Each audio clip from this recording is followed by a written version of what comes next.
They mocked my garage paint job, so I chromed the whole house to burn their eyes. Have you ever poured your heart into something only to have it torn apart by people who think they know better? That's exactly what happened to Marcus Tate, a retired mechanic with a passion for bold ideas, when he decided to paint his garage a vibrant electric blue. It wasn't just a color, it was a statement, a spark of joy in his quiet suburban neighborhood. But the moment the first coat dried, the whispers started.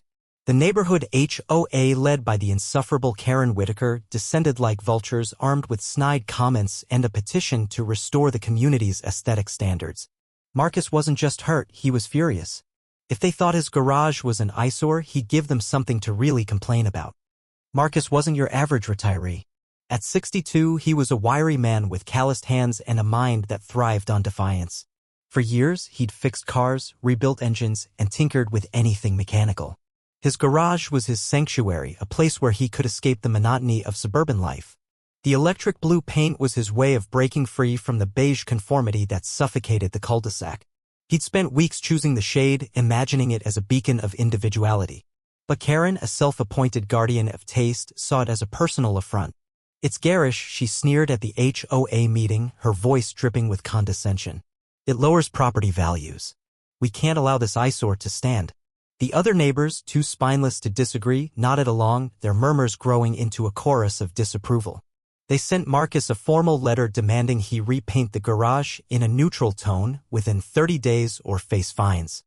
Marcus read the letter, his jaw tightening. He wasn't just going to roll over.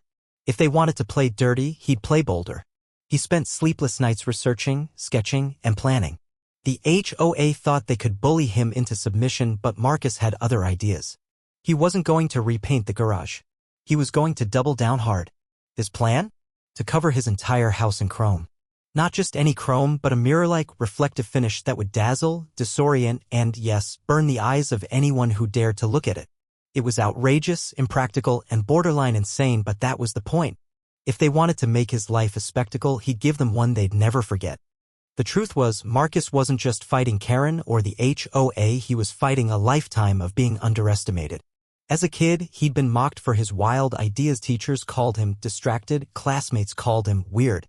As an adult, he'd built a successful auto shop, but customers often doubted his unorthodox methods until they saw the results.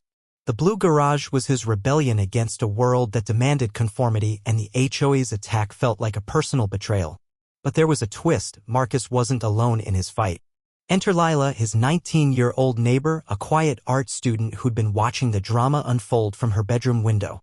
Lila wasn't like the other neighbors.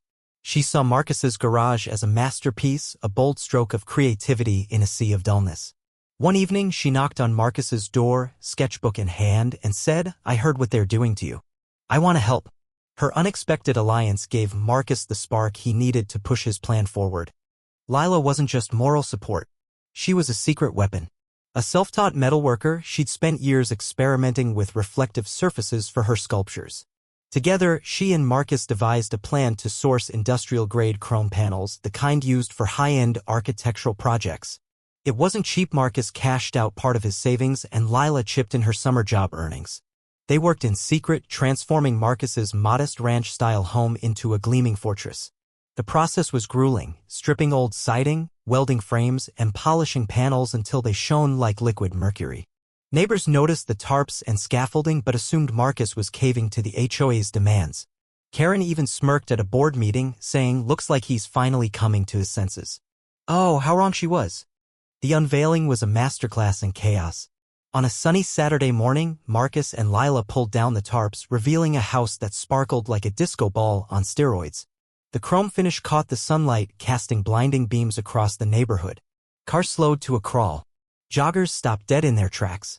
Karen, sipping coffee on her porch, dropped her mug, the ceramic shattering on her perfectly manicured lawn. The house didn't just reflect light, it weaponized it, bouncing rays into windows, scorching flower beds, and making it impossible to look directly at Marcus's property without squinting. Complaints flooded in within hours. "It's a hazard," one neighbor wailed. "My retinas are fried," another posted on the neighborhood app. Karen, red-faced and trembling, marched to Marcus's doorstep, waving the HOA bylaws like a battle flag. "This is an abomination," she shrieked. "You'll tear it down, or we'll sue." Marcus stood in his doorway, calm as ever, and handed her a copy of the HOA rules. "Read page 47, he said with a grin. "No restrictions on exterior materials, just colors. Chrome's not a color, it's a finish." Karen's face contorted as she realized he'd outsmarted her. The HOA had no legal grounds to force him to change it. But the real showdown came at the next meeting, where the neighborhood gathered to confront Marcus.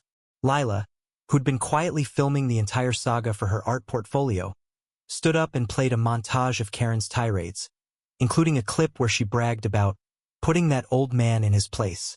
The room fell silent as the neighbors saw Karen's true colors: petty, vindictive, and obsessed with control. Marcus took the mic and spoke from the heart. "I just wanted to make my home mine. You didn't have to love it, but you didn't have to tear me down either." The tide turned.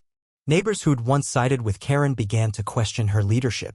A few even admitted they liked the Chrome house site was weird, sure, but it was bold, like Marcus. Karen's campaign crumbled as her allies deserted her. The HOA board voted to revise their rules, but it was too late for Karen. Her reputation as the neighborhood tyrant was cemented, and whispers of her downfall spread faster than the light from Marcus's house. She stopped attending meetings, her confidence shattered, her influence gone. Marcus, meanwhile, became a local legend. His Chrome house drew tourists, artists, and even a write-up in a design magazine. Lila's footage went viral, turning their rebellion into a symbol of standing up to petty power.